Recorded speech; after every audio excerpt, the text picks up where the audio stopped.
Buenas tardes, buen jueves para todos, buenas tardes a la audiencia, buenas tardes colega. Buenas tardes, Javier. Acá, bueno, de vuelta después de las termas, bueno, bien, pero relajado. Tuve una señora sí, estuve viendo excelente. Que me acompañó. Sí, y ¿sabes qué? Te iba a decir lo siguiente. Se ve en esta señora que estuvo acompañándote, que nos salvó, el profesionalismo del periodista, que Totalmente. a mí me falta, por ejemplo. Totalmente. A mí me falta. Se lo dije, claro. Excelente. Comenté esto en vivo, le digo, mirá, a mí estar al lado tuyo me achica un poco porque, por suerte, no sabía de historia. Claro. Porque si con ese profesionalismo con el que habla sabe de historia, quedamos opacados los dos. Sí. No. Él se vio, pero clarito, ese manejo, ese dominio de la escena. Del micrófono. Sí, del micrófono. Ese, bueno, te lo da los años también. Nosotros somos amateurs en ese tema. Nos gusta la historia. Y hasta ahí vamos. Y hasta ahí vamos. Así que bueno, quería saludar a toda la audiencia. 89.9, la radio de Oberá. Y bueno, un jueves más. Esto es HDH. Sí, señor. Hablemos de historia. Agradecemos a Cus, dueño de la radio. Agradecemos a Lindstrom, como director de la radio. Agradecemos a Cus, hijo, que nos hace los videos. Nos hace los videos desde Buenos Aires. Nos hace los videos que publicamos en las redes sociales. Y a nuestro musicalizador Roberto Chamamé Ferreira. A nuestro musicalizador y a toda la producción. Conocido como Piculú. Y a toda la producción que nos permite estar acá haciendo este programa. Exactamente. Vos sabés, colega, que siempre hablamos, cuando nos juntamos entre amigos, de la falta de dirigentes absolutamente honestos que tenemos en la Argentina. Estoy hablando a nivel nacional, sí, porque de eso se trató la charla que hablamos. Y no tenemos.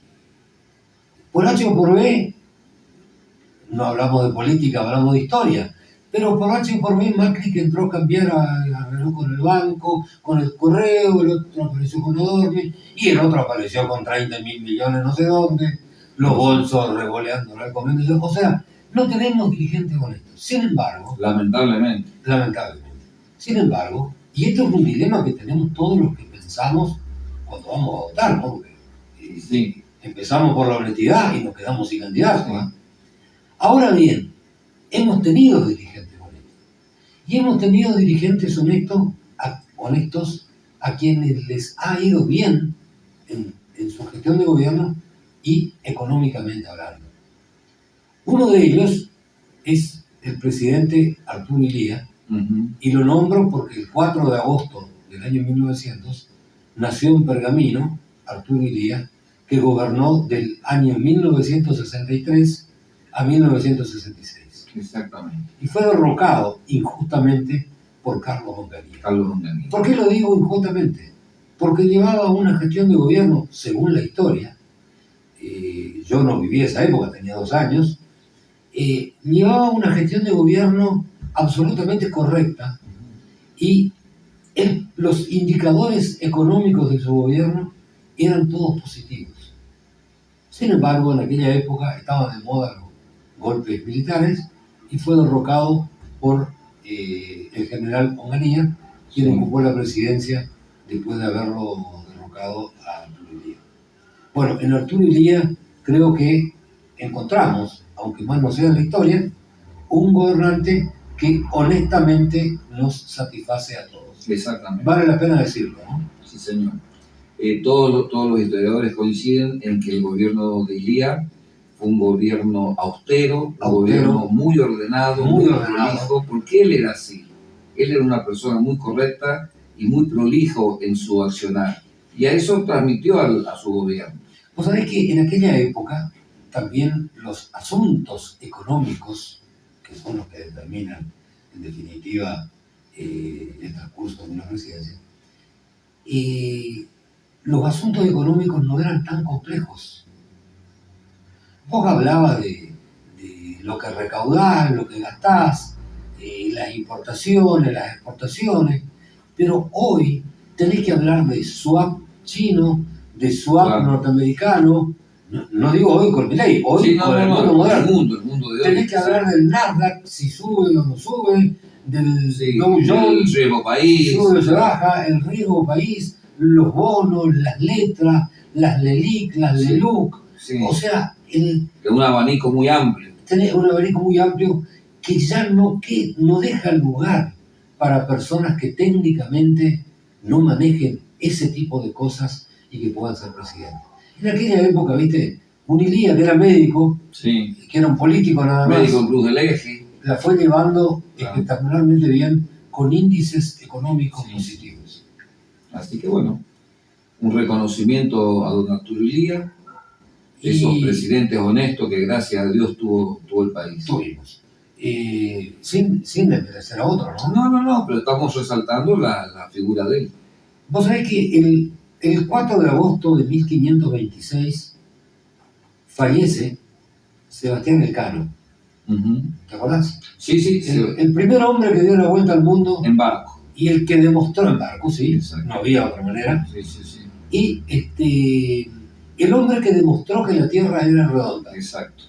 Le recuerdo a la audiencia que buscando un canal que una los dos océanos, ya se sabía que América era un continente aparte, que no eran las Indias, claro, como empezó Colón. Había que encontrar un paso de este océano al Océano Pacífico para poder dar la vuelta al mundo y llegar a las Indias y a España, navegando hacia Occidente. Y bueno, partió la expedición de Magallanes, con 6 barcos creo que fueron, muchos barcos, pasaron cerca de las Malvinas sin divisarlas, llegaron al estrecho de Magallanes, exactamente, el estrecho que une los dos océanos, y tuvo una rebelión en esa expedición. Era muy propio de esa época. Muy propio, sí, y aparte de los castigos que tomó para los revoltosos, Magallanes le permitió al capitán Gómez, que vuelva con un barco y con todos aquellos que tenían por delante, para evitar rebeliones futuras. Y cuando vuelve el barco de Gómez,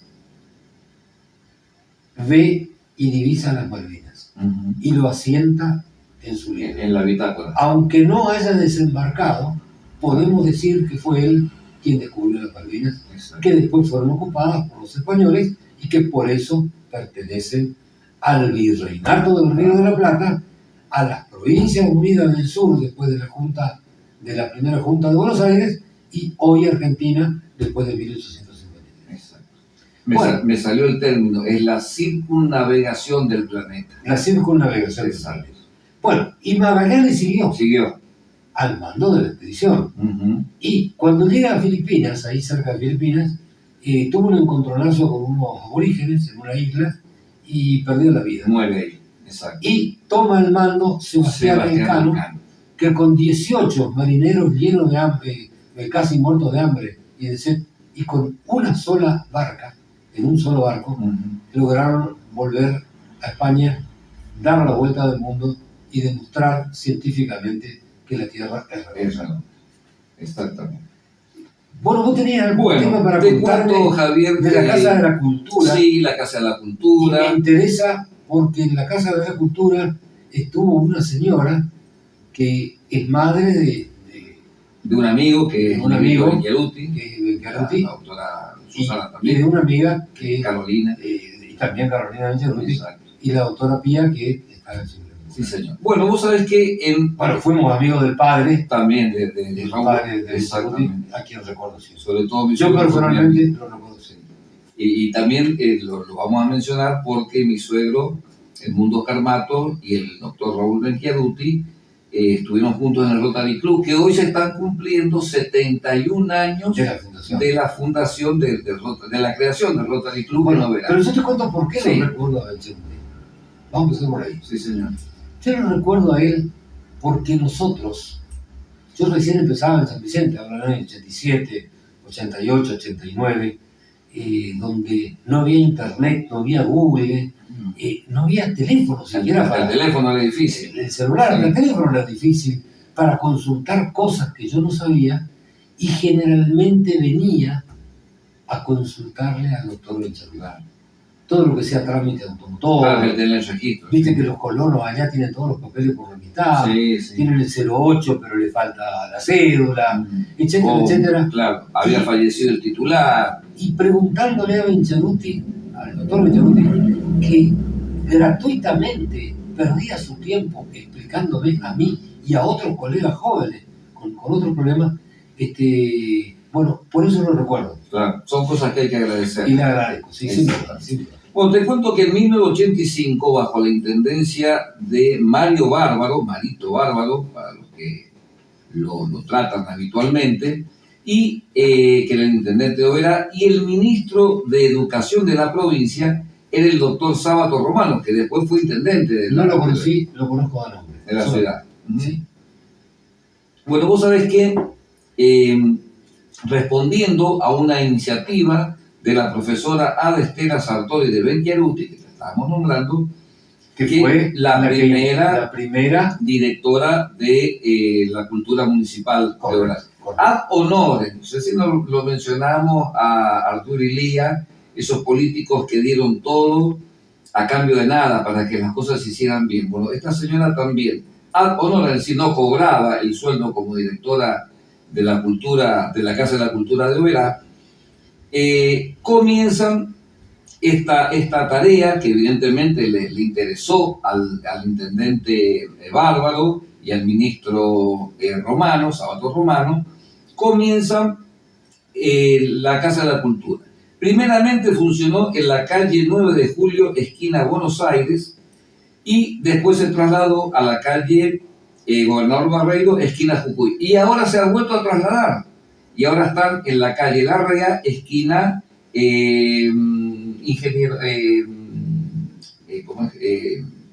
José Ingeniero. Bueno, ya te cuento que tienen un hermoso local, tienen un hermoso lugar, muy lindo. La vez que me tocó ir, cuando tomamos examen a un posible juez de faltas, el Colegio de Abogados me designó a mí para ser una de las personas que tomaba el examen. La mesa examinadora. Se tomó ahí, en ese lugar.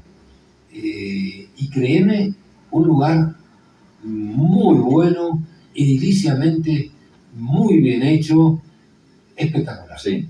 Bueno, te cuento que esta Casa de la Cultura de Oberá, que evidentemente se insertó en la vida de los obereños, comenzó organizando talleres de capacitación, también organizando espectáculos, exposiciones de arte. ¿Para qué? Sabemos que acá en Oberá también está en la Facultad de Arte, claro, y hay muchos artistas, como mi esposa, Cintia Beatriz Matos, que pinta en forma amateur, digamos. Pero le invitan, por ejemplo, cuando fue la Semana de la Mujer o el Mes de la Mujer, para que exponga cuadros que estén relacionados con temas femeninos, ¿no? Así que bueno, perdón, ya le hacemos la propaganda. Y le hacemos la propaganda. ¿Tu señora tiene cuadros para vender? Tiene cuadros, sí, tiene cuadros para vender. Incluso expuso ahí en la Casa de la Cultura, que como digo, ahora se trasladó a José Ingeniero de esquina Larrea. Pero hay muchos artistas obereños que no han pasado por la Facultad de Arte, pero que el arte se nace. Exacto, eso es lo que dijo Picasso cuando un día le preguntaron, ¿y es difícil hacer esta pintura? Y Picasso le respondió, mire, o es muy fácil o es imposible. Totalmente. Entonces, bueno, hay muchas personas que tienen ese arte, ¿no? Bueno, te cuento que o sea que a todos los oyentes ya sabemos, tenemos la esposa del doctor de Oro, la ex odontóloga de apellido Martos, sí, está jubilada, por si quieren comprar algún cuadro, bueno. Bueno, y te cuento que han transcurrido 41 años de esta iniciativa de 1985, y también esta Casa de la Cultura, que cuando estaba acá en Gobernador Barreiro, esquina Jujuy, también participó de la Feria Provincial del Libro, prestándose una instalación. ¿Por qué? No sé si vos te acordás, Javier, que se traía una gran carpa que se instalaba ahí por calle Jujuy, se cortaba el tránsito. Me acuerdo. Y se necesitaba un espacio especial, primero por el tema de los baños y después para expositores y conferencias. Bueno, la Casa de la Cultura de Oberá prestaba estos servicios. Así que, como dijimos al principio, ha estado y está insertada en la vida de nuestra sociedad. Sí, señor. Así es. Bueno, quiero que me cuentes otra anécdota. Bueno, tengo otra anécdota. Pero quiero que me cuentes una que me contaste recién antes de empezar el programa, que me llamó la atención, que existió un vino Malbec obereño. Un vino Malbec obereño, sí señor. Escuchen esto que vale la pena. Nos remontamos al mes de agosto de 1946. El señor Leo Lutz y su hijo Egon Lutz fueron los pioneros en la producción del vino Malbec en nuestra ciudad. La marca de este vino se llamaba Tierra Colorada. Y cuenta un sobrino nieto de don Leo Lutz, que es el señor Néstor Lutz, que se acordaban en su infancia que jugaban a las escondidas entre los toneles de vino. ¿Qué tal eso, no? Exactamente. Y cuenta también que era muy común que todos aquellos inmigrantes que vinieron de Europa tuvieran sótanos en donde el vino se podía mantener en buenas condiciones. Pero vos podías hacer vino para tu casa, para tu consumo propio. Pero este vino, por lo que entiendo, se llegó a vender al público. Sí, hubo una partida que llegaron hasta 3.000 litros de vino, se pasaba y tenía nombre registrado, que era Tierra Colorada, y se vendía acá en las casas de alimentos de la ciudad de Oberá. Bueno, lo que voy a decir lo suscribo solamente yo.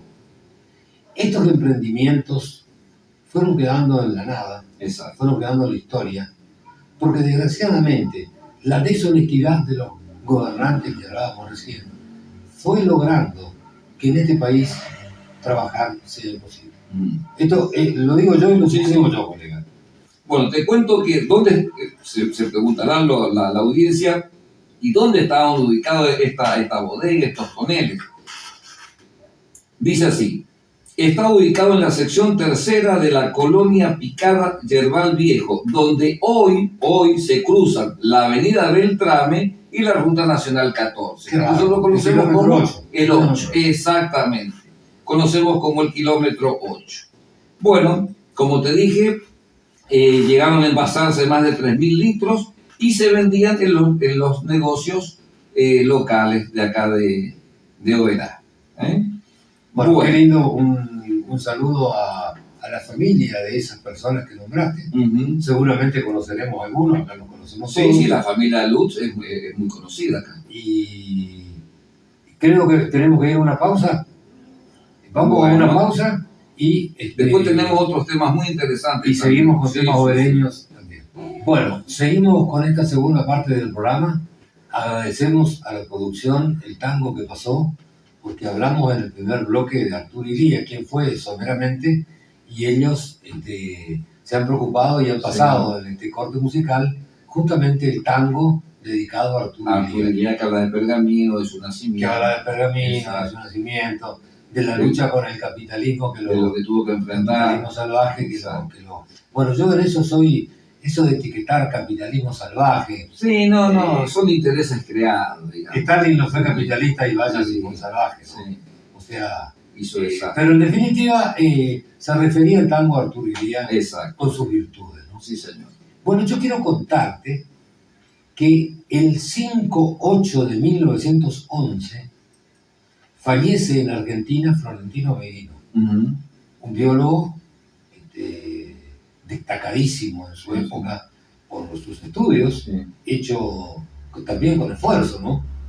Con poca ayuda estatal, digamos. Hay una localidad acá cerca nuestro que se llama Florentino Meguino. Justamente por eso, que muchos pueblos en Argentina se llaman Florentino Meguino en honor a él, y justamente acá cerca de Oberá, dentro del departamento de Oberá, existe una colonia que se llama Florentino Meguino. Es muy próspera y totalmente agrícola. Por lo menos para saber a quién debe su nombre. Este señor, existió siempre una discusión. Claro, cuando se hizo un biólogo famoso, Italia lo quiso para sí. Y como sus padres eran italianos, siempre comenzaron a decir los italianos de que Florentino Meguino había nacido en Italia. Claro. Sin embargo, todos sabemos que de padres italianos pero nació en Argentina, en la provincia de Buenos Aires. Recordemos que al país, a lo largo de varias décadas, ingresaron 3.500.000 italianos. Sin duda. Por eso decían, nosotros somos italianos que hablamos en español. Sí, señor. Sí, señor. Bueno, te cuento también que el 5/8 de 1945 se tiró la primera bomba nuclear del mundo. En Hiroshima. En guerra se han tirado 2 bombas nucleares. Se han tirado otras como experimentos, pero en guerras, propiamente dichas, se tiraron solamente 2 bombas atómicas. Una en Hiroshima y otra en Nagasaki. En Nagasaki. ¿Por qué se tiraron? Porque era tan difícil avanzar cada centímetro en Japón con un ejército bien pertrechado, bastante profesional y sobre todo muy fanático, que costaban demasiadas vidas a los norteamericanos, iba a costar llegar a Tokio. Exactamente, vos sabés que en ese momento estaba, Roosevelt había muerto, estaba Harry S. Truman. No, Truman. Harry S. Truman era el presidente de Estados Unidos por la muerte de Roosevelt. Y los generales le plantean el tema a Truman y le dicen, mire, presidente, si nosotros tenemos que ingresar como ingresamos en Alemania, que venían del lado de Rusia, del lado de Inglaterra, de Francia, ingresar a la isla, porque una isla, Japón, por lo menos iba a tener como consecuencia para los Estados Unidos más de 1 millón de muertos. Vos sabés que tomar cada isla previa a Japón, que fueron tomando los norteamericanos, era tal la lucha encarnizada de los japoneses, que de 20.000, ponerle en una isla, se rendían 8. En la segunda isla de 20.000 se rindieron 14. O sea, era tan crudo la guerra terrestre con Japón que se decidió tirar la bomba atómica en Hiroshima y ni así se rindieron. Tuvieron que recibir la segunda bomba atómica en Nagasaki. Y ahí sí. Vos sabés que vos mencionaste Hiroshima, pero hay una película que se llama Las cartas de Iwo Jima, que a Estados Unidos le costó muchísimo tomar una batalla en el Pacífico, claro. Y entonces, en base a esta, que la película se llama Las cartas de Iwo Jima, porque era un soldado japonés que le mandaba cartas a su esposa o a su amante, fue durísimo porque para Estados Unidos poder tomar la isla de Iwo Jima. Entonces dijeron, mire señor, al presidente Truman, tomar Japón va a ser imposible. Vamos a matar más de 1 millón de soldados. Bueno, en Iwo Jima, en la batalla de Iwo Jima, se sacó esa icónica foto de un montón de soldados que están levantando la bandera norteamericana. Claro, exacto. Que es una foto icónica. Exactamente.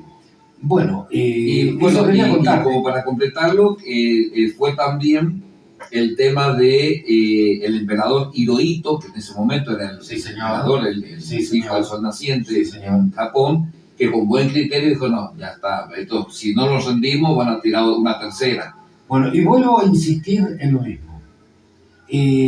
La guerra la gana en definitiva aquella nación que tiene la capacidad de reponer las armas que pierde. Por ejemplo, hundían un barco norteamericano y a los 15 días estaba reemplazado por 10 barcos, por la capacidad de producción norteamericana, en aquella época y ahora. Claro, porque como Estados Unidos en el continente de América del Norte, la guerra no llegó, ellos seguían produciendo. Totalmente. Bueno, resulta ser que Japón no tenía esa capacidad de reponer los portaaviones y barcos y aviones que iban quedando fuera de combate, hundidos, ¿no? Le pasó lo mismo que a la Argentina, en otra escala, que a la Argentina contra Inglaterra en la guerra de Malvinas. No teníamos nosotros la capacidad de reponer cada avión que caía. Bueno, te cuento y cada piloto que se perdía. Antes de la batalla de Iwo Jima, cuando desembarca Estados Unidos, en una tarde, un par de semanas antes de Iwo Jima, en una tarde, Estados Unidos le hunde 4 portaaviones a Japón, sí, y no pudo recuperarlo. Nunca más lo pudo recuperar. Claro, recuperar un portaaviones no es 15 días. No, pero en un año Estados Unidos lo reponía. Japón ni en día podía hacerlo, no pudo ser en las circunstancias de la guerra. Bueno, te cuento lo último. Sí, señor. El 7-8 de 1960 muere Luis Ángel Firpo. Al boxeador. Un gran boxeador apodado el Toro de las Pampas. El Toro de las Pampas. Pero te estoy hablando de un boxeador antes que Gatica, anterior a Gatica, anterior a Monzón. La pelea icónica fue con Dempsey. Algo así. Unidos, sí. No quiero afirmarte, pero algo así. Que Firpo le pega una trompada a Dempsey sale del ring, cae y los periodistas que estaban ahí lo vuelven a poner en el ring. Que en otro momento hubiese sido el campeón mundial. Sí, señor. Bueno, eso quería contarte. Y por último, que el 7 de agosto de 1937 nace en Jujuy Jorge Cafrune. Mira. ¿Te acordás del Jorge Cafrune? Sí. Virgen Morenita. Vamos a pedirle a nuestro musicalizador Virgen Morenita para el próximo. Murió en 1978 en la provincia de Buenos Aires, en una procesión que venía a caballo, atropellado por un auto, y siempre quedó el misterio de si no fue un accidente medio intencional del gobierno militar de ese entonces hacia Cafrune. Hay testimonios de gente que lo frecuentaba, y él les había comentado de que estaba amenazado por el gobierno militar de ese momento, y le dijeron: te tenés que ir del país, andate a Francia. En Francia se fue todo. La Negra Sosa, claro, un montón. Por eso Guaraní, se fue a España. Y le dijeron: andate. Y él dijo que no, se quedó, y bueno, en un accidente dudoso muere Cafrune. Bueno, quiero recordar, muchísima gente se fue del país en la época del gobierno militar para no ser muertos, ¿no? Y muchos artistas, por ejemplo, el señor ese, el actor famosísimo que fue diputado nacional, Brandoni también estuvo fuera del país, y tantos otros, ¿no? Bueno, eso quería contarte antes de que me cuentes otra cosa más de Oberá, que me contaste que tenías cosas lindas. Es muy sensible. Aún en el tintero. Claro, esto es muy sensible a la vida, no solamente de Oberá, sino de la zona centro. Es el hogar de las madres en tránsito. ¿En tránsito qué quiere decir? Mujeres que estaban embarazadas esperando a dar a luz. En agosto... Claro, tiene que venir al hospital desde la colonia, tiene que venir unos días antes y tiene que irse unos días después. Y se tiene que venir, quedarse, instalarse, hacerse los estudios, los análisis. En agosto de 1971, la antigua o la vieja sala de maternidad de Oberá pasó a llamarse Hogar de Madres en Tránsito. Mira vos. Porque, se puso en funcionamiento en el Hospital Samit lo que sería la nueva maternidad. Entonces, acá pasó a ser un hogar donde podían cobijarse, donde podían hospedarse todas esas mujeres que seguramente de escasos recursos, muchas veces mujeres solas. O no, porque vos no te olvides que por más plata que tengas, cuando tenés una situación de esas y vivís en la colonia, se complica. Se complica. Bueno, te cuento también, Javier, que en este hogar de madres en tránsito se les daba el almuerzo, se las atendía, podían hospedarse ahí, y hubieron varias personas que colaboraron, seguramente de manera desinteresada. Una de ellas, me relata acá la historia, fue la señora Ramonita Jover, quien tuvo a cargo la administración durante muchos años, porque había que registrarlas, tomar las direcciones, algún teléfono si tenían, los números de los documentos, el nombre, la dirección de los familiares para avisarles por cualquier eventualidad. La señora Ramonita Jover fue quien tuvo a cargo la administración. La tarea de administrar el hogar de madres en tránsito. Sí, señor. También participaron, me cuenta acá las efemérides, la señora Hilda de Núñez Vieira, con un grupo que conformaron varios vecinos, sobre todo mujeres, que estaban abocadas a ayudar y a colaborar, como la señora Marta Rote de Lutz, si no habíamos nombrado al padre e hijo Lutz con el tema del vino, Guadalupe Méndez de Moscón, Concepción Boldú de Lampuñani. ¿De Moscón tendrá algo que ver con el escribano Moscón? Y bueno, que falleció ayer. Bueno, te quería contar que hace pocas horas falleció el escribano Moscón. Con 98 años. Con 98 años, quien conocimos todos. Sí, y todos habremos encargado. Yo personalmente sí. Sí, lo hemos hecho. La señora también Maide Bertoldi, Estela Sarubí de Cartes. Y Bertoldi, también, algo que ver con y seguramente porque con la clínica Bertoldi. Claro, la clínica Bertoldi, recordemos que el doctor Bertoldi vino de Córdoba y se instaló acá en Ciudad. Y también colaboraron, acá ya entramos la parte de los médicos, Faustino Bertoldi, el doctor Luis Derna, conocido. Sí, José María Róveda, Pedro Andrade, entre otros. Y en este hogar, cuenta la historia que estuvimos consultando, que sin duda pasaron miles de mujeres desde aquel 1971 a la fecha. Y sigue en funcionamiento actualmente. Qué lindo. Sí. Qué lindo. Bueno, son las cosas lindas, obra, ¿no? Son las cosas lindas, las cosas que quedan. Y fíjate cómo Javier, ese trabajo desinteresado de estas mujeres y de sus esposos que eran médicos, que estuvieron colaborando con estas mujeres parturientas, totalmente vulnerables, porque una parturienta es una persona que está totalmente vulnerable, muchas veces de escasos recursos, y bueno, colaboraban también con el hospedaje y con la comida y la alimentación para estas señoras. Yo creo que vamos a ir a la... Vamos a pedirle Virgen Morenita, ya que hablamos de Cafrune. Qué hermoso. Si podés Virgen Morenita o un tema de Cafrune. O sea, que cuando veníamos de Posadas para Oberá, mi suegro siempre ponía el cassette de Virgen Morenita. Encantado. Así que terminamos esta segunda parte del programa. Bueno, vamos regresando HDH, hablemos de historia. Vos sabés, Javier, que la semana pasada, bueno, tuve la suerte de ir a las Termas de Río Hondo, pero vi el programa en YouTube, que te acompañó la señora Silvia Serafini, que ya destacamos sus dotes y sus condiciones como periodista, que nos pasa el trapo, pero nosotros nos defendemos con el tema histórico. Tú sabes que me gustó mucho lo que estuviste hablando de San Martín, porque como te dije en el mensaje, a veces lo habían salpicado a San Martín como un espía inglés, una barbaridad. Pero me quedó también de que te había quedado corto el programa, que tenías más historias de San Martín, que sin duda, que el lunes que viene se está cumpliendo el aniversario de su muerte, es el padre de la patria. Bueno, y ahí vamos a repasar estas anécdotas. Yo traje anotado, hoy traje otro machete, el otro tiré, pero sí, me quedaron algunas anécdotas lindas para contarles a San Martín. Por ejemplo, contarte que San Martín peleó sin bandera en San Lorenzo.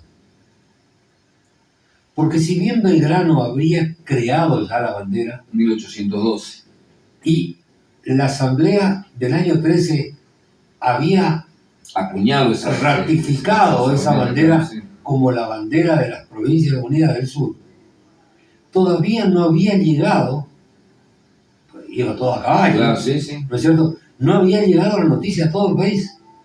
Entonces San Martín en la batalla de San Lorenzo peleó sin bandera. Y no se animó, sabiendo que Belgrano, a quien admiraba, había creado una bandera que capaz era tenida como bandera oficial por la Asamblea del año 13, no se animó a crear una bandera específica para esa batalla.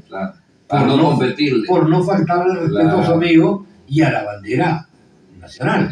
O sea, todos sabían que la bandera de Belgrano iba a ser oficializada como lo fue. Entonces peleó sin bandera.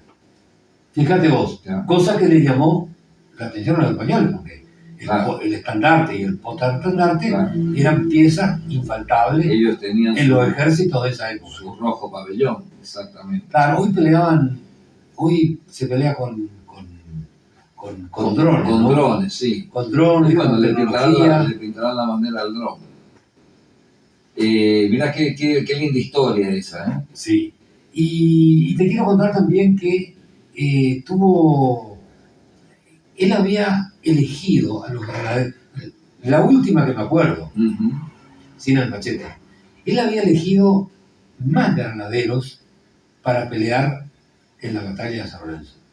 Él eligió los mejores de los mejores que ya eran los granaderos, ¿no? Claro. Pero resulta ser que tuvo en la primera posta, se encontró con que no había caballos suficientes. Entonces él llevaba 300 soldados, claro, y resulta ser que había 140 claro, caballos. Claro. Entonces tuvo que seguir con 140 y tuvo que elegir quiénes eran, quiénes de los 100 quedaban. Claro. Lo que fue motivo de tristeza, es como un jugador de fútbol. Claro. Están ahí, se preparan y quieren pelear. Y quedaron en el banco y no podían seguirlo. Pero eso no es nada. En las distintas postas fueron cambiando de caballo como 2 o 3 veces. El último día hicieron para llegar a San Lorenzo 140 kilómetros. A caballo. Lo que es un récord, ¿eh? Es un récord. Lo dice Ariel Pérez, que para él, sabe mucho más que nosotros, que tiene más datos, es un récord en la historia de la guerra. Nadie recorre 70, 80 kilómetros, 100 kilómetros, han habido casos. Pero 140 kilómetros, como se recorrió el día previo a la batalla, para llegar a tiempo, digamos, ¿no? Y resulta así que terminan peleando la batalla de San Lorenzo con caballos que no estaban entrenados. Claro. Porque los granaderos no solo se entrenaban ellos, también entrenaban su caballo. El jinete y el caballo. Porque el caballo está acostumbrado a tener un tipo arriba. Bueno, pero un tipo arriba que se mueva, que se acueste para un lado, que se acueste para el otro. O que no se asuste con las explosiones de polvo. Que esté acostumbrado al estrés de las explosiones, etcétera, no es cualquiera. Bueno, San Martín peleó en San Lorenzo con caballos que no estaban preparados, que eran caballos viejos, más de uno caballo criollo casero, manso, digamos, que no eran los caballos con los que salió de Buenos Aires, porque en la primer posta se le complicó por la falta. Por eso que después, en la formación del ejército de los Andes, arman ya otra maquinaria bélica. Bueno, y te cuento también que el 1 de agosto de 1816, el director supremo del Río de la Plata, Juan Martín de Purredón, conocido, acá en Buenos Aires, en Volante, amigo de San Martín, ¿no? Amigo de San Martín. Y totalmente partidario de lo que estaba haciendo San Martín, lo acompañó desde su gobierno con todo lo que pudo. Le designó a San Martín jefe del ejército de los Andes y le puso al ejército de los Andes, no a los granaderos, sino al ejército de los Andes, le puso el nombre de ejército de los Andes, dentro del cual había distintos batallones, el de Pardo, el de Moreno, el del Sol Naciente, etc. Y también el de los granaderos. Qué linda historia. Sí. No, San Martín es inagotable para nosotros. Es totalmente inagotable. Anoche estaba mirando en YouTube la traición de Bolívar en Guayaquil. Y de bronca, San Martín, fue traicionado vilmente por Bolívar. Y le dice a uno de sus compañeros que era un falso Bolívar. Lo único que dijo, habrá estado enojado San Martín para que diga una cosa así, un hombre que nunca dijo nada, que llevó todos los secretos a la tumba. Y sale de ahí, y termino de entender, mirando el programa de YouTube anoche, qué fue lo que pasó. Y de bronca, San Martín le dice, según cuenta este amigo, le dice, yo quiero augurarte algo. Vas a lograr, así como te estás manejando, la libertad del continente muy pronto. Yo te voy a dejar los granaderos, parte de los húsares del Perú, que formaban parte del Ejército del Norte y del Ejército del Norte. Ahora, te cuento algo. Vas a quedar con un continente pobre, que económicamente no tiene futuro. Y eso ocurrió. En los últimos días de su vida, Bolívar termina reconociendo que tenía razón San Martín en Guayaquil y sobre todo que tenía razón en ese augurio que le dijo, vas a tener un continente libre pero pobre. Y termina su vida diciendo esas famosas palabras, aramos en el mar. Sí, hermoso, ¿no? Sí, sinceramente emocionante. Bueno, Javier, te cuento que en agosto de 1948 se funda en Oberá. Hay otra anécdota obereña Sí, el Rotary Club Oberá. Correcto, sí. Bueno, el Rotary Club Oberá se funda en 1948 bajo el padrinazgo del Rotary Club de San Javier. Recordemos que no soy muy avesado en el tema Rotary, pero algo averigüé, y tiene que crearlo un Rotary que esté en funcionamiento, tiene que crear otro. Bueno, la primera comisión de este Rotary Club Oberá, que ha pasado mucha gente y muy destacada, Eugenio Rodríguez, Juan Areco, Florencio Sánchez, Eduardo Anosíbar, entre otros, y se caracterizó por un gran servicio a la comunidad, que en definitiva es el leitmotiv de tanto el Rotary como también el Club de Leones, exactamente, o de los Boy Scouts, claro, los bomberos voluntarios, cuya obra, el Club de Leones, para meter un bocadito más destacada, es justamente los bomberos voluntarios en una zona que se prende, todos los años nos prendemos fuego. Sin duda, sin duda. Así que bueno, volviendo al Rotary Club, el Rotary Club impulsó en esos momentos, de 1948 a la fecha, han pasado ya 71 años, la creación de la Critco, la creación de la CELO, mira vos, la sucursal Oberá del Banco Provincia. Hoy mueren si resucitan algunos de los que impulsó la CELO ante el gasto y el despilfarro terrible de la CELO que redunda en las boletas que pagamos. Sí. Esto lo digo con conocimiento de causa, ¿no? Pero también lo suscribo yo, colega. Sí. Y también el asilo de ancianos que fue una obra muy destacada, realmente una obra maravillosa que emprendió el Rotary Club, porque recordemos, bueno, los dos extremos de la sociedad. A un montón de abuelos. Claro, los dos extremos de la sociedad, los niños que van a los hospicios, a los hogares de huérfanos, y los ancianos que ya la familia no quiere hacerse cargo, y estos pobres viejitos quedaban desamparados. Pero vos sabés que no se trata de que no quiera hacerse cargo. Perdóname lo que voy a decir. Sí. Pero, viste que nosotros ya tenemos ciertos años y estamos llegando y vamos a llegar a la última curva. Ojalá lleguemos, sí. ¿no? A la última curva. Y a veces yo pienso, hablando con mi hermana, me dice mi hermana, Javier, vos quédate tranquilo, yo te voy a cuidar, tengo 15 años menos que vos, yo te amo, yo te voy a cuidar siempre. Y posiblemente sea así, pero también pienso yo, ¿y por qué no ir a un lugar donde con mi pensión, con algún ahorro, sí, pueda pagarme una pensión de gente profesional, exacto, que esté ahí para cuidarme bien, y no que mi hermana tenga que andar corriendo a las 2 de la mañana atrás de un tensiómetro para medirme la presión, porque ¿me entendés lo que te quiero contar? Hoy en Oberá, aparte del asilo de ancianos que salió de las manos del Rotary Club y pasó a las manos de la municipalidad, porque ya después no pudieron mantenerlo, sí, señor. Está también... Bueno, eso es una gran obra municipal. Sí. Una gran acción municipal. Eso fue en el año 2005, si mal no recuerdo. Está también el Hogar Los Cedros, donde hay muchos viejitos, abuelitos y abuelitas internados ahí. He tenido amigos que han fallecido internados en el hogar. Internados en estos hogares. Sí, y anda muy bien.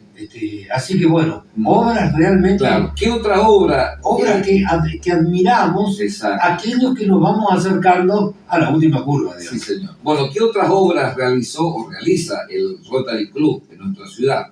El reconocimiento al mejor compañero en las escuelas. Viste que año a año, allá por el mes de noviembre, se elige el mejor compañero. Sí, señor. Bueno, el Rotary Club le hace un reconocimiento y le entrega, tengo entendido, un diploma o una medalla. Mira vos. También promocionó lo que se conoce como la Feria del Libro Usado.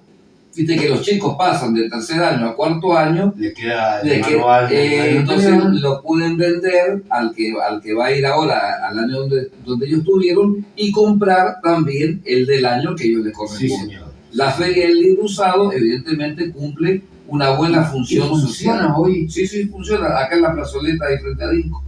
Mira vos. No es todo el año, eso por lo general se hace en el mes de marzo, que es cuando van a comenzar las clases.